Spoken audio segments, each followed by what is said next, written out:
तड़पा के पास रामापुरम नामक एक गांव था। उस गांव में सभी अपने काम करते हुए खुश रहते थे, लेकिन हर गांव के तरह ही उनके भी कुछ समस्या थे। उस गांव से कुछ दूर एक कुआं था और उसके बगल में एक पेड़ भी। दूसरे गांव से जो भी आते थे कुएं से पानी पीकर उस पेड़ के पास आराम करते थे।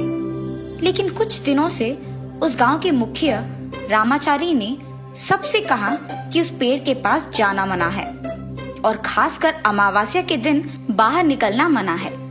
कुछ साल तक ऐसा ही चलता रहा, लेकिन एक बार गांव के कुछ लोग काम के लिए गांव से बाहर जाते हैं और काम में व्यस्त होने के कारण उन्हें पता नहीं चलता है कि रात कब हो गया। बहुत रात हो गई है यार, चलो घर चलते हैं। बाप रे, रात हो गया। गांव वालों के मना करने के बावजूद हम यहाँ तक आए काम करने के लिए, और अब देखो रात हो गई। शायद हमें वो भूत दिख जाएगा यार। अरे डरा मत सोमू, वहाँ कोई लड़की जैसे दिख रही है। सुनिए, मैं दूसरे गांव से आई हूँ और मैं रास्ता भूल गई। आप लोग मेरी मदद करोगे? ओह ठीक है, हम भी उसी तरह जा रहे हैं, हमारे साथ आइए।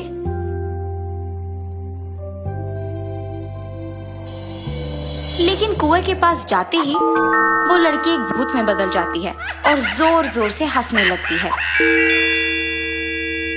सभी भागने की बहुत कोशिश करते हैं, लेकिन वो भूत उन्हें मार देती है। सुबह सारे गांव वाले इकट्ठा होते हैं और उन तीनों के बारे में बात करते रहते हैं कि वो काम के लिए गए और वापस नहीं आए। तब सभी मिलके उस गांव के मुखिया रामाचारी के पास जाते हैं। क्या हुआ, सभी यहाँ क्यों आए हैं? साहब, हमारे गांव के रामू, सोमू और राकेश काम करने के लिए बाहर गए हैं और अब तक वापस नहीं आए हैं। इसका एक ही मतलब है कि अब वो नहीं रहे।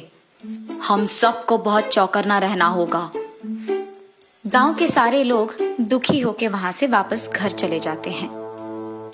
कुछ दिनों बाद पूर्णिमा आता है और उस गांव के रीति रिवाज के अनुसार हर पूर्णिमा को ढोल बजाते हुए उस गांव के सरहदों के पास मौजूद देवी के पेड़ की पूजा करके एक बकरी का बलिदान देकर एक थाली में उसका खून रखा जाता है, जिसके बाद सभी वहां से चले जाते हैं। और उस गांव का मानना है कि अगर थाली में खून वैसे का वैसा ही रहा तो कोई भूत नहीं है, और अगर नहीं रहा तो भूत है। उस गांव की भूत के बारे में सिर्फ रामाचारी को पता रहता है। दादू, सिर्फ आपको इस भूत के बारे में पता है ना? हमें भी बताइए। वो एक बहुत बड़ा कहानी है बेटा, अभी क्यों? नहीं दादू, हमें जानना है। अगर आपने हमें नहीं बताया तो वो कहानी आप ही के साथ रह जाएगा। ठीक है, मैं बता दूंगा। मेरे बचपन में मैं और मेरे दोस्त गाय पालते हुए जंगल की ओर जाते थे। वापस आते वक्त हम वहां मौजूद कुएं के पास पानी पीकर उस पेड़ के नीचे आराम करते थे। मेरे साथ मेरा दोस्त विजय भी रहता था, जिसे पूर्णा नामक एक लड़की बहुत चाहती थी, लेकिन विजय उसे नहीं चाहता था, इसीलिए उससे बात भी नहीं करता था। लेकिन पूर्णा हर रोज विजय को बहुत परेशान करती थी, इसीलिए एक दिन विजय गुस्से में आकर उसे एक थप्पड़ मारता है, सबके सामने उसका अपमान करने के लिए। और उससे प्यार ना करने के कारण पूर्णा निराश होके उस कुएं के पास मौजूद पेड़ पर फांसी लगा ली। पूर्णा के मौत के बारे में जब सबको पता चला तो वो बहुत दुखी हुए। और उस दिन अमावस्या भी था।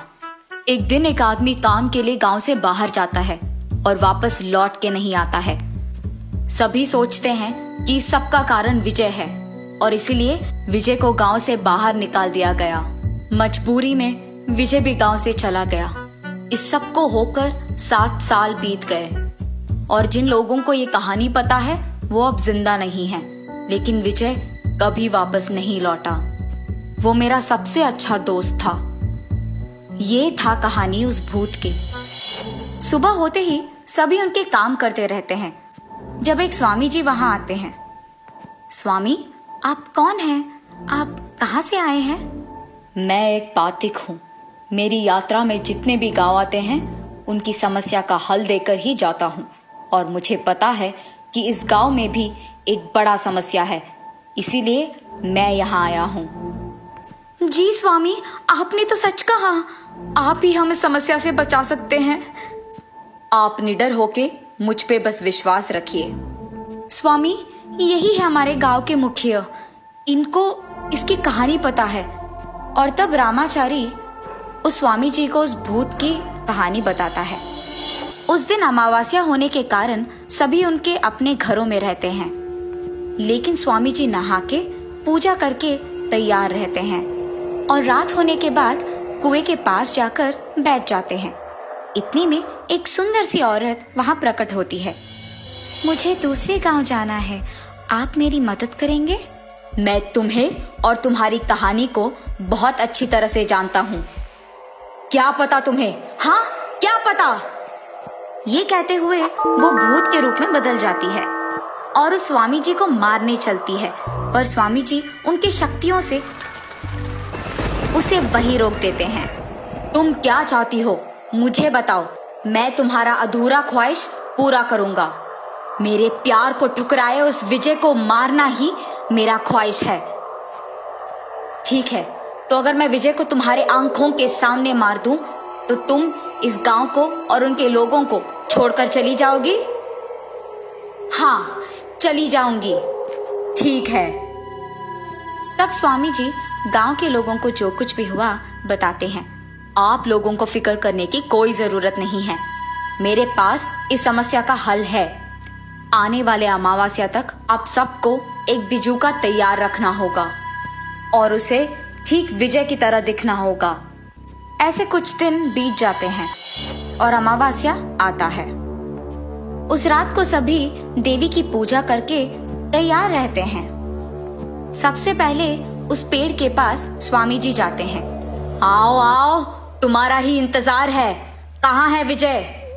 वहां देखो, वो रहा तुम्हारा विजय। तब गांव वाले लकड़ियों को जलाकर उस कुएं के पास आते हैं। रे विजय, तुमने मेरे प्यार को ठुकराया और सबके सामने मेरा अपमान किया। मैं तुम्हें नहीं छोड़ूंगी, तुम्हें मारना ही मेरा बदला है। विजय कुछ नहीं कहता है। ठीक है, अब देर किस बात की? तुम्हारे सामने ही इस विजय को हम आग से जला देंगे। ठीक है, गांव वालों, इसको जला दो। कुछ देर बाद वो जल के राख बन जाता है। पूर्णा, तुम्हारा अधूरा ख्वाहिश मैंने पूरा कर दिया। अब इस गांव को छोड़कर चले जाओ। मैं तुम्हारी आत्मा की शांति चाहता हूँ। ठीक है, मैं चली जाऊंगी। गांव वालों, अब तुम लोग खुशी से जी सकते हो। ये सुनकर वो सारे गांव वाले वहां से खुशी खुशी चले जाते हैं, लेकिन रामाचारी वही खड़े रहता है। क्या हुआ रामाचारी जी, आप नहीं गए? मेरे कुछ सवाल है। इस गांव को आने से ही बहुत लोग डर जाते हैं, लेकिन आप निडर यहाँ आए, ये जानकर कि यहाँ एक बहुत बड़ा समस्या है। आप जब नहा रहे थे तो मैंने आप हाथ पे एक निशान देखा, जो मेरे दोस्त विजय को भी था। आपने पूर्णा से कहा कि हमारे गांव को छोड़ के चले जाओ, पर ये तो आपका गांव नहीं है ना? रे चारी, विजय? हाँ यार, मैं विजय हूँ। मेरे वजह से इस गांव को एक भूत की समस्या आ गई, इसीलिए मैंने बहुत मुश्किल से मेहनत करके मंत्र विद्या सीखा और बहुत सारे तपस्या किया। वो सब पूरा करने तक इतने साल लग गए। कम से कम मरने से पहले इस गांव को उस भूत से छुटकारा पाने के लिए मदद करना था मुझे, इसीलिए मैं वापस आया यहाँ। तो फिर मुझे क्यों नहीं बोला कि तुम विजय हो? अंदर ही अंदर मैं भी तुम्हें बताना चाहता था, पर मैं डर गया कि कहीं तुम मुझे समझ ना पाओ।